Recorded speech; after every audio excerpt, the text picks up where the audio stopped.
Friends, मैं हूँ इशिका और आप देख रहे हैं ishikaai.podcast। जैसे हर साल होता है 1 फरवरी को इंडिया की फाइनेंस मिनिस्टर निर्मला सीतारमण ने यूनियन बजट 2026 प्रेजेंट किया। हेलो फ्रेंड्स, जैसे हर साल होता है इस साल भी 1 फरवरी को इंडिया का यूनियन बजट अनाउंस हुआ। और ये बजट सिर्फ सरकार के लिए नहीं होता बल्कि हर सिटीजन, हर टैक्स पेयर के लिए इम्पोर्टेंट होता है। इस साल का बजट काफी हाइप में था क्योंकि दुनिया ऑलरेडी प्रेशर में है। ट्रम्प की टैरिफ थ्रेट, सप्लाई चेन्स का ब्रेकडाउन और एआई जैसे टेक्नोलॉजीज जो सब कुछ बदल रही हैं। बजट स्पीच सुन के ऐसा लगा जैसे इंडिया एकदम ट्रांसफॉर्मेशन के एज पर खड़ा है। Semiconductor mission 2.0, high speed rail corridors, university townships, AI tools, textile parks, list काफी लंबी थी। Wow, impressive. लेकिन बजट सिर्फ अनाउंसमेंट्स का नाम नहीं होता। असली पिक्चर तब समझ आती है जब हम नंबर्स को जीडीपी और पिछले साल के डेटा से कंपेयर करते हैं। ओह अच्छा, हर बजट में मिडिल क्लास का सबसे बड़ा सवाल होता है, इनकम टैक्स में रिलीफ मिलेगी या नहीं।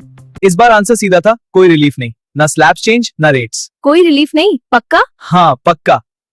ऊपर से फ्यूचर्स और ऑप्शंस पर एसटीटी बढ़ा दिया गया। और इसी वजह से बजट के बाद स्टॉक मार्केट में हैवी फॉल देखने को मिला। हाँ, ये तो सबको अफेक्ट करेगा। इस साल का टोटल बजट है 53.47 लाख करोड़ और इसमें सबसे बड़ा सोर्स है बोरोइंग, मतलब लोन। इनकम टैक्स और जीएसटी मिलकर सबसे ज्यादा पैसा आम लोग देते हैं। कॉर्पोरेट टैक्स का शेयर कंपैरेटिवली कम होता जा रहा है।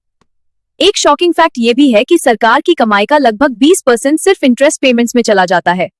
इसके बाद जो पैसा बचता है वही डेवलपमेंट के लिए होता है।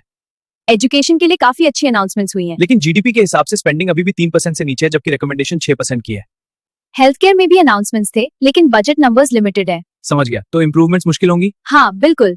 WHO के हिसाब से 5% जीडीपी चाहिए, हम अभी सिर्फ 2% के आसपास हैं। सिटीज को एम्पावर करने की बात होती है, लेकिन अर्बन डेवलपमेंट का बजट एक्चुअली कट हुआ है। पोल्यूशन कंट्रोल के लिए पैसा एलोकेट हुआ, लेकिन रियलिटी में खर्च बहुत कम हुआ। इंटेंशन पर सवाल उठते हैं। अनएम्प्लॉयमेंट आज के यूथ का सबसे बड़ा क्राइसिस है। स्कीम्स बहुत हैं, लेकिन डायरेक्ट जॉब टारगेट्स कहीं मेंशन नहीं है।